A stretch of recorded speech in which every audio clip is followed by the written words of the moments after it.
թե ինչ է իրականում կատարվում տարածաշրջանում, այս պահին զրուցելու եմ տարածաշրջանի հարցերի փորձագետ Արմեն Պետրոսյանի հետ։ Համեցեք, պարոն Պետրոսյան, բարև ձեզ։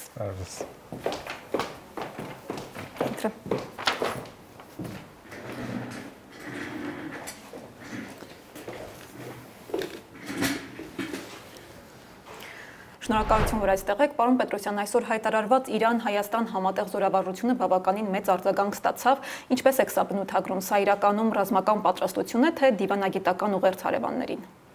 Շնորհակալ եմ, ես կարծում երկու բաղադրիչներ այնուամենայնիվ կա,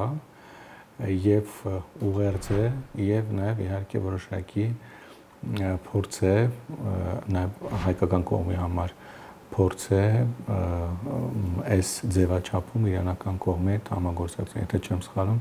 սրանք առաջին զորավարություններն են հայ-իրանական, բայց նույն տրամաբանության մեջ Իրանը, եթե չեմ սխալվում, երկու անգամ մինչ այժմ ադրբեջանական կողմի հետ իրականացել է էլի յուրաքանչյուրը սահմանի իր հատվածում, էլի կարծեմ, եթե չեմ սխալվում, հակահաբեկչական ինչ-որ ուղղվածության զորավարժություն։ Այսինքն այստեղ հստակ երկու ուղերձն էլ կա։ Առաջինը մեկը հարևաններին ուղղված ուղերձն է, որ չնայած ուրեմն այն հանգամանքին, որ Իրանի շուրջ բավականաչափ լարվում է իրավիճակը եւ նաեւ հատկապես Միացյալ Նահանգների կողմից վերջին սպառնալիքներից հետո, բայց այնուամենայնիվ Իրանը իր ուշադրությունը չի հեռացնում այն բոլոր կենսական տարածաշրջաններից, որտեղ կան իր համար կարմիր գծեր, իսկ մեր տարածաշրջանը եւ Հայաստանի հետ սահմանը սա շատ կարեւոր է, կարմիր գիծ է Իրանի համար եւ անկախ լարվածության չափից, մակարդակից այլ ուղղություններով Իրանը պատրաստ է իր շահերն առաջ մղել։ Իսկ երկրորդը բնականաբար, ինչպես արդեն նշեցի, ուրեմն այս համագործակցության զորավարժությունների արդեն բովանդակային մասնատիվ կարգում կարծում այնուամենայնիվ երկու կողմերն էլ պետք է նման փոքր, բայց փոքրից գնացող ավելի մեծ մասշտաբի համագործակցություն եւ մի կարևոր բան էլ անշուշտ ուզում եմ ընդգծել, որ այս զորավարժությունների մասով իրանական կողմը տևական ժամանակ է պնդում, առնվազն վերջին 2-3 տարիների ընթացքում գոնե մեր փորձագիտական հանդիպումների ընթացքում իրանական կողմը մշտապես կարևորել է նման նախաձեռնության իրականացումը եւ սա շատ կարևոր քայլ է, այսինքն նշանակում է, որ այս փուլում մենք գնում ենք որոշակի համագործակցության, սա նաև ինչ է ենթադրում, որ սա գուցե կարելի է համարել մեկնարկ Իրան-Հայաստան ռազմական համագործակցության։ Նաև որոշ ժամանակ առաջ խոսում էին Իրան-Ռուսաստան-Հայաստան զորավարժության մասին, չգիտեմ ինչու դեպի ունեցավ։ Դա եւս հնարավոր սցենար է։ Այն ժամանակ ինչու են այդ մասին խոսել, որովհետեւ եթե մենք տանում ենք տրամաբանությունը էլի սահմանային մակարդակում զորավարժության, ապա չպետք է մոռանալ, որ այդտեղ կա ռուսական ներկայություն եւ բնականաբար իրանական կողմը այդ պարիտետը պահելու համար խոսում էր նաև ռուսների ներգրավության մասին, բայց քանի որ հիմա արդեն սահմանի այդ հատվածը բացառապես հայ սահմանապահների կողմից է վերահսկվում, արդեն ձևաչափը փոխվել է համագործակցության, այսինքն մենք պետք է արձանագրենք, որ փաստացի ունենք առաջին քայլը Հայաստան-Իրան այս ոլորտում ուրեմն համագործակցության եւ եթե կողմերը հետեւական լինեն, ապա կարող է այս համագործակցությունը բնականաբար որոշակի առումով նաև խորանալ, ունենալով այլ նպատակներ եւ ուղերձներ, դա առաջին հերթին մեր տարածաշրջանում եւ երկու երկրների սահմանների անվտանգության ապահովումն է, որը կրկնում կարմիր գիծ է երկու երկրների համար։ Պարոն Պետրոսյան, վերջին ամիսներին մի քանի անգամ Իրանը արդեն ընդգծել է, որ դեմ է Հայաստանի սուվերեն տարածքով միջանցքի ստեղծմանը, կարող ենք սա համարել, որ Իրանը փաստացի դառնում է Հայաստանի անվտանգության սպառիչ գործընկերներից մեկը։ Տեսեք, բարդ է մի քիչ նման գնահատական տալը, որտեվ այնուամենայնիվ ցանկացած նման գործընկերություն ենթադրում է փաստաթղթային որոշակի բազա, որը երկու երկրների միջև չկա։ Այսինքն անվտանգության մասով երկու երկրները փոխադարձ պայմանավորվածություններ եւ պարտավորություններ չունեն։ Այսինքն այս զորավարությունը ընդամենը այս ոլորտում, ինչպես արդեն նշեցի, ռազմական ոլորտում համագործակցության առաջին քայլերն են։ Կունենա շարունակություն թե ոչ, ինչպես արդեն նշեցի, պայմանավորված է հատկապես կողմերի առաջնահերթություններով, թե Հայաստանի, թե Իրանի։ Այսինքն գուցե իրանական կողմը գտնվեր այս պահին պետք չէ շարունակել հաշվի առնելով իրենց համար այլ կենսական խնդիրներ կամ գուցե հայկական կողմն է խուսափում հետագա շարունակությունից հասկանալով այն, որ Միացյալ Նահանգներ Իրան լարվածություն է առաջանում եւ դա կարող է ազդել Միացյալ Նահանգների։ Այսինքն մենք պետք է դեռևս հետևենք process-ներին եւ հասկանանք, բայց այն որ այս պահին բավականաչափ հարմար պահեր նման զորավարություն իրականացնելու, սա շատ կարևոր է։ Կամ բազմաթիվ գնահատականներ, որոնց մի մասին նաև ես համամիտ եմ եւ կիսում, որ Ադրբեջանը օրինակ չի շտապում Հայաստանի հետ հարաբերությունների կարգավորման համաձայնագրի խաղաղության համաձայնագրի ստորագրման, որտեղ կարծում եմ, որ կարող է Իրանի դեմ մեծ պատերազմի դեպքում օգտվել իրավիճակից եւ փոխել սահմանները։ Իսկ այս դեպքում որևէ ռեակցիա կարող է լինել Ադրբեջանի կողմից, օրինակ կարող է նա սա դիտարկել որպես Իրանի կողմից ուժի ցուցադրություն։ Ես կարծում եմ, որ սա շատ այսպես մեծ ծավալներով Ադրբեջանն օգտագործել է քարոզչական հարթությունում Հայաստանի դեմ։ Այսինքն սրանք հստակ օգտագործվել է այս զորավարությունը մի կողմից ադրբեջանական հասարակության ներսում հակաիրանական քարոզն առաջ մղելու, առայն որ Իրանը, որը երկու երկրների հարևանն է միաժամանակ, շարունակում է ադրբեջանցիների թշնամիների հետ նման զորավարություն իրականացնել եւ երկրորդը բնականաբար արդեն արտաքին լսարան ուղղված ուղերձներն են, հատկապես Միացյալ Նահանգներին, որ տեսեք Հայաստանը այս կարևոր շրջափուլում ձեր հակառակորդի հետ, ձեր հետ ունենալով ռազմավարական հարաբերությունների վերաբերյալ փաստաթուղթ ձեր հակառակորդի հետ իրականացնում է զորավարություն։ Այսինքն այս պահին կարծում եմ այդ քարոզչական ամենահարմար ուղղությունը, որ կարող են օգտագործել, դա քարոզչական հարթությունն է եւ այս թեման կարծում իրենք դե մինչեւ այդ էլ մեղադրում էին ռևանշիստական նկարտումների համար, որ ոչինչ չէին կանում։ Հիմա պարզապես արևմտյան ուղղությամբ, հատկապես ամերիկյան ուղղությամբ իրենք սա շատ ակտիվ կերպով կարծում օգտագործել են։ Պարոն Պետրոսյան, այսօր նաև Ալիևը հայտարարեց, որ Իրանում Նախիջևանը միացնող ճանապարհ են կառուցում։ Սա արդյոք Մեղրիի ճանապարհի այլընտրանքն է կամ ինչ նշանակություն սա ունի։ Այս ճանապարհի շինարարության մասին խոսվել է վերջին տարիների ընթացքում, այսինքն գաղափարն առաջացել է 2020 թվականի պատերազմից հետո, երբ որ փաստացի փոխվեցին սահմանները Հայաստանի եւ Ադրբեջանի միջև, երբ որ Արցախի այդ ուրեմն տարածքներն ամբողջովին անցան ադրբեջանական վերահսկողության տակ եւ այն հատվածը, որով անցյալ տասնամյակներին շրջանցում էր Ադրբեջանը Իրանի տարածքով, այսինքն Արցախի փաստացի վերահսկողության ներքո գտնվող տարածքների ուրեմն կորստից հետո հիմա մի փոքր ավելի մոտ 100 կիլոմետր, դա փոքր չէ իհարկե, 100 կիլոմետրը մոտավորապես կարճացել է Իրանի տարածքով Ադրբեջանի եւ Նախիջևանի միջև կապը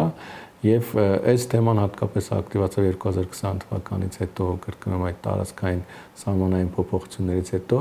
եւ իհարկե երբ որ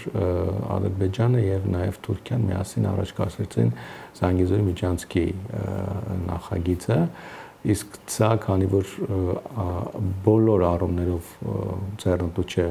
իրանական կողմը, Իրանը հանդես եկավ այլընտրանքային ճանապարհների առաջարկով, կապողների առաջարկով եւ այս ճանապարհը փաստացի ուրեմն այդ Հայաստան-Իրան սահմանը շրջանցող մի փոքր ավելի երկար, քան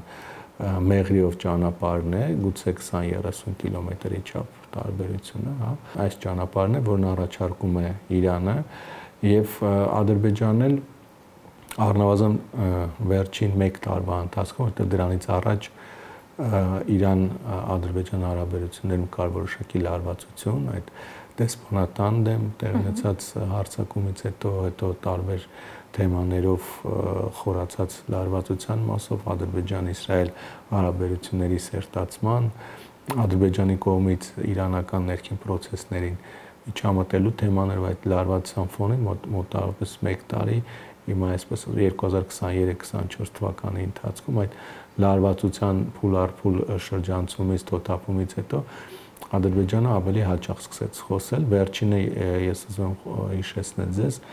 առարկայական խոսակցությունները այս թեմայով անցյալ տարվա մայիսներ թե հունիսը, երբ որ Իրանի նախագահ Հասան Ռոհանին պատվիրակությամբ այցելել էր Ադրբեջան եւ այդ այցից հետո այդ ողբերգական պատահարը տեղի ունեցավ, հենց այդ ժամանակ ավելի որոշակիացրել էր, ընդ որում իրենք առաջարկում են այդ ճանապարհի իրենց տարբերակը կոչվում է Արազի միջանցք, այսինքն Արաքսի միջանցք, Արաքս գծի երկայնքով Հայաստանը, ինչպես արդեն նշեցի, ուրեմն շրջանցելով առաջարկում են կապող։ Այս ճանապարհն էլ լրիվ շինարարության փուլում է, կան կամուրջների հասում, այսինքն այդ նոր անցումների Ադրբեջանից դեպի Իրանի տարածք կամուրջների կառուցման աշխատանքներ եւ դեռ կարծում մի քանի տարի այդ ճանապարհի շինարարությունը գնալ է, բայց դա չի խանգարում, որպեսզի ակտիվ կերպով Ադրբեջանը հատկապես քարոզչական նպատակով օգտագործի այս թեման հայկական կողմի շահագրգռելու կամ այսպես սպառնալու նպատակով, որ եթե դուք չշտապեք մեզ տրամադրել այն միջանցքը, որը մենք ցանկանում ենք, ապա մենք կօգտագործենք իրանական կողմի առաջարկը եւ դուք կշարունակեք մնալ այսպես դեռևս տևական ժամանակ շրջափակումներ, բայց կրկնում եմ, այստեղ որևէ նոր բան չկա, որովհետեւ էլի մինչեւ հիմա էլ շարունակվում է այդ կապը Ադրբեջան-Նախիջևան Իրանի տարածքով, պարզապես հիմա մոտ 100 կիլոմետր ավելի երկար ճանապարհ են։ Այսինքն Մեղրի միջանց կոչվածը մնում է ակտուալ եւ որևէ ձևով մյուսը չի լուծում բոլոր հարցերը։ Միանշանակ, մյուս ճանապարհը Ադրբեջանը պետք է լինելու որպես այլընտրանք, բայց նրանց վերջին նպատակը Մեղրիով ճանապարհն է, որտեղ դա ցանկանում են ստանալ հենց միջանցքային տրամաբանությամբ, այսինքն որպեսզի լինի անխափան կապուղի առանց որևէ ստուգման եւ առանց երրորդ կողմի վերահսկողության, մոտավորապես այսպես են պատկերացնում ճանապարհը։ Իսկ դա բնականաբար նման ձևաչափ չեն կարող պահանջել Իրանից, որտեվ եթե անգամ տեսեք այս պահին չեմ մտաբերում կա վիզային ռեժիմ թե ոչ, բայց եթե անգամ չկա էլ վիզային ռեժիմ, ապա գոնե այդ մուտք գործելուց թե բեռները եւ թե քաղաքացիները պարտավոր են անցնել այդ ընդհանցակարգային սահմանային ստուգումները, իսկ Մեղրի պարագայում իրենք հակառակն են այլ ակնկալիք բոլորին ունեն, այսինքն բոլորովին ազատ անցում առանց որևէ խոչընդոտների, առանց որևէ կանգառների, ինչը բնականաբար Իրանի դեպքում անհնարին է։ Պարոն Պետրոսյան, խոսենք նաև Թուրքիա-Սիրիա հարաբերությունների մասին։ Թուրքիան հայտարարեց, որ Սիրիայում բազաներ է ստեղծում եւ սրանից վրդովվել է Իսրայելը։ Ինչ հարաբերություններ են առհասարակ այս երկրների միջև ու ինչ սպասել տարածաշրջանում։ Սա շատ կարևոր եւ ակտուալ խնդիր այս պահին մերձարարելքում սկզբնավորվող, այսպես ասեմ, հա, որովհետեւ ինքը նոր երևույթ է, հաշվի առնելով այն հանգամանքը, որ Սիրիայում իշխանապողությունը եղավ միայն 2024 թվականի վերջին, այսինքն սա բոլորին նոր երևույթ է եւ սկզբնավորվող խնդիր է, անվտանգային խնդիր, գուցե նաեւ հակամարտային շատ մեծ ներուժով։ Իմ գնահատմամբ սա Սիրիայում եղած ներկա իրողությունների պայմաններում բավականաչափ դրական իրողություն է։ Հիմա ասեմ թե ինչու եւ նաեւ իհարկե Հայաստանի տեսանկյունից դրական, որովհետեւ երկու առնվազն ուղղությամբ կարող եմ հիմնավորել ասածս։ Նախ առաջինը Սիրիան անկախ նրանց թե ինչպիսի իշխանություն այնտեղ իշխում, ինչպիսի վարչակարգ է իշխում, Սիրիան շատ կարևոր երկիր է մեզ համար, հաշվի առնելով պատմական ուրեմն իրողությունները, մեր համայնքի առկայությունը, պատմական բարեկամական հարաբերությունները այդ երկրի հետ եւ մենք նկատում ենք, որ առնվազն վերջին 15 տարիների ընթացքում Իսրայելը անընդհատ փորձում է Սիրիան որպես գործոն վերացնել մերձարևելյան քաղաքական եւ ռազմական քարտեզի վրայից, հա, եւ գրեթե ամենապարբերականությամբ տարբեր նշանակության ռազմական օբյեկտների թիրախավորումը դրա վառ ապացույցն է, այսինքն նրանց նպատակն այն է, որպեսզի Սիրիան զրկվի ռազմական այն ներուժից եւ այն ենթակառուցվածքներից, որոնք եղել են կառուցվել են տասնամյակներ շարունակ, օգտագործվել են թե Ռուսաստանի կողմից, թե Իրանի կողմից քաղաքացիական պատերազմի ընթացքում եւ հիմա որպեսզի այդ ուրեմն ռազմական օբյեկտները չանցնեն թուրքական վերահսկողության, որտեղ դրանք շատ կարեւոր օբյեկտներ են եւ երբ որ դրանք տրվեն այնպիսի պետության ինչպիսին Թուրքիայի, դրա տրամաբանական հաջորդ արդեն քայլը Թուրքիայի կողմից լինելու է Իսրայելի ազատ մանևրի սահմանափակումը։ Այսինքն սա առաջինն է եւ երկրորդը այնուամենայնիվ Թուրքիան հիմա մտնում է շատ մեծ խաղի մեջ, որտեղ Սիրիայում այնուամենայնիվ իրավիճակը դեռևս լիովին կարգավորված չէ, սա մեկ եւ երկրորդ բնականաբար սա մեծացնում է Իսրայել-Թուրքիա հնարավոր հակամարտության Դա իրական հակամարտություն է, որովհետև փորձագետների մի մասն ասում են, սա ընդհանրապես շղարշ է եւ իրենց միջև ակտիվ առևտրային հարաբերություններ կան, մյուս մասն ասում են, թե շատ լարված հարաբերություններ են տարածքի համար։ Դե տեսեք, այն որ տնտեսական հարաբերություններ կան, այդ միանշանակ է եւ կարծում եմ դեռևս այդ տեսանկյունից չպետք է գնահատել։ Ինքը այս հարաբերությունները կամ այս նոր առաջացած իրողությունները, սրանք հակամարտային մեծ ներուժ ունեցող զարգացումներ են։ Այսինքն այո, այս պահին դեռևս Թուրքիան չէ հասցրել դիրքավորվել։ Բայց չի բացառում, որ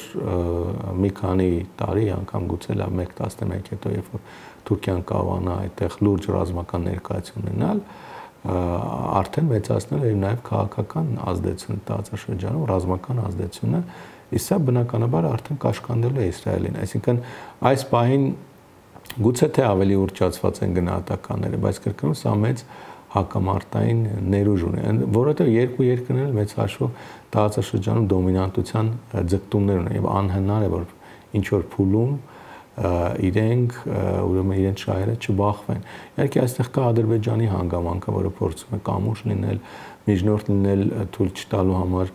իր համար այս երկու կարևոր երկրներն, որում Ալիևն էլ եթե չեմ սխալվում այդ մասին խոսեց նախորդին, այդ երկու երկրների միջև հակամարտության առաջացման, բայց այդ Ադրբեջանի դերակատարումը այս պայն այնքան չնչին է, որովհետև շահերը եւ հավակնությունները երկու երկրների համար չափազանց մեծ են։ Ընդ որում տեսեք, եթե ամփոփելով նշեմ ասածս, երկու առումով Թուրքիան մտնում է Սիրիա, դա մեծացնում է Սիրիայի անվտանգությունը, որտեղ դա օբյեկտիվ իրողություն է, այլևս այն Սիրիան, որը կար Ասադի ժամանակ չկա եւ տևական ժամանակ չի կարողանա լինել, որտեղ դրա համար պետք է նաեւ Իրանի հովանավորություն, իսկ այս պահին Իրանը նման ներուժ չունի։ Հիմա այս իրավիճակում Թուրքիայի մուտքը դրական է, որտեղ դա նպաստել է Սիրիայի անվտանգությանը։ Մեկ, երկրորդ, Թուրքիան ներգրավում է Սիրիայում մի որոշակի տևական անորոշության մեջ, իսկ սա ենթադրում է, որ Թուրքիայի համար ստեղծվում են նոր խնդիրներ։ Նույն տեղում անվտանգության ապահովման հարցերը Իսրայելի հետ անընդհատ այս մրցակցությունը տարբեր ուղղություններով ու նաև հատկապես Միացյալ Նահանգների հետ բանակցություններում նաև Սիրիայի խնդրի առաջ մղումը, իսկ սա ենթադրում են, որ որոշակի առումով Թուրքիան շատ ավելի մեծ ջանքեր է կենտրոնացնելու մերձարևելքում եւ Սիրիայում եւ դրանով իսկ նրա ուշադրությունը հեռանալու է հարավային Կովկասից։ Այսինքն այս երկու առումով գոնե մեր տեսանկյունից դրական արձանագրումներ կարելի է անել։ Պաստորեն տարածաշրջանը վառոդի տակառի վրա է։ Հայաստան, Ադրբեջան, Իրան, Միացյալ Նահանգներ, Իսրայել, Թուրքիա, Սիրիա, ինչ սպասել մեր տարածաշրջանում։ Դա այն հարցն է, կարծում որի պատասխանը որևէ մեկը չգիտի։ Այս տարածաշրջանը միշտ է այսպես եղել, տարբեր հակամարտություններով ուրեմն մշտապես աչքի ընկնող եւ ըստ ժամանակային ուրեմն առանձնահատկությունների հակամարտություններից որը մեկը ակտիվացել է արաբական գարունը սրանից 10 տարի առաջ, դրանից ավելի վաղ Պաղեստինա-իսրայելական հակամարտություններ, ավելի վաղ արաբ-իսրայելական, ներքին առանձին երկրներում ներքաղաքական գործընթացներ, ավելի վաղ Իրաք-Իրան պատերազմը, այսինքն այս այն տարածաշրջանն է, որտեղ միշտ այս հակամարտության ներուժը բավականաչափ բարձր է եղել եւ այստեղ ինչ սпасել, միշտ պետք է պարզապես զգոն լինել, չթուլանալ եւ միշտ սпасել տարածաշրջանի տարբեր ուրեմն կետերում, թեժկետերում ռազմական գործողությունների ակտիվացման։ Այս պահին հստակ կանխատեսելի է մեծ հակամարտային մեծ ներուժ կա Իրան Միացյալ Նահանգներ հարաբերություններում, հատկապես Թրամփի կառավարման այս 3-4 տարիների ընթացքում, այստեղ հատկապես ամենակարևոր եւ վճռական գործոններից մեկը լինելու է Իսրայելի դերակատարումը, որտեղ չի բացառում, որ այն թույլ տա այնպիսի սադրանքներ, որ այս պահին կառավարելի թվացող այս հակամարտությունը փաստացի ունենա անկանխատեսելի դերսևորներ։ Կարծում եք հնարավոր է հեռավոր պատերազմը տեղափոխվի գետնի վրա։ Կարծում հնարավոր է եւ Իսրայելն այդ ուղղությամբ աշխատել է, այսինքն Իսրայելի հիմնական նպատակը լինել է օգտագործել Թրամփի կառավարման ժամանակահատվածը Իրանի հարցը մաքսիմալ լուծելու, որովհետեւ իմ գնահատմամբ Իսրայելում կանխատեսումն այնպեսին է, որ հազիվ թե առաջիկա տասնամյակների ընթացքում շատ ավելի բարենպաստ վարչակարգ ունի Միացյալ Նահանգներում, որի օրոք հնարավոր կլինի անվտանգային մարտահրավերները լուծել հիմնովին, ինչպես նրանք կարծես ծրագրում են առաջկա տարիներին։ Եվ իհարկե մեր տարածաշրջանը եւս որպես մեծ տարածաշրջանի մաս, այսինքն մերձարարելիքի մաս, եւ նաեւ որպես մեր հակամարտության անցյալ այս ուրեմն հակամարտությունների, այսինքն նույն Իրան Միացյալ Նահանգներ, այսինքն ինքը ասենցիալ է, ինչով իհարկե ուղիղ կապ չունի, բայց տեսեք, այս պահին Ադրբեջանին զսպող առանցքային երկու առանցքային դերակատարներ Միացյալ Նահանգները եւ Իրանը փաստացի դուրս են գալիս իրար դեմ, այսինքն այն բանաձևը քաղաքական որ կար եւ որը անցյալ գոնե 2-3 տարիներին օգնել էր, որպեսզի Ադրբեջանը չգնա ավելի մասշտաբային գործողությունների, խախտվում է։ Իսկ սա արդեն նշանակում է, որ նամերով Ադրբեջանի համար ստեղծվում են հնարավորություններ նոր ռազմական լուծումների գնալ։ Այս սրանով է կարևոր, այսինքն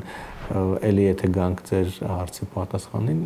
պարզապես մեր տարածաշրջանում իրավիճակը հատկապես կանխատեսելի կարճաժամկետ հեռանկարում այնպիսին է, որ մշտապես պետք է զգոն լինել, հաշվարկել հակամարտությունների ակտիվացման, տարբեր թեժկետերում ակտիվացման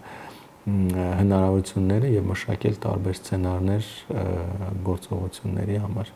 Շնորհակալ եմ։ Ձեզ նույնպես շնորհակալ եմ։ Հիշեցնեմ, որ զրուցում էի տարածաշրջանային հարցերի փորձագետ Արմեն Պետրոսյանի հետ։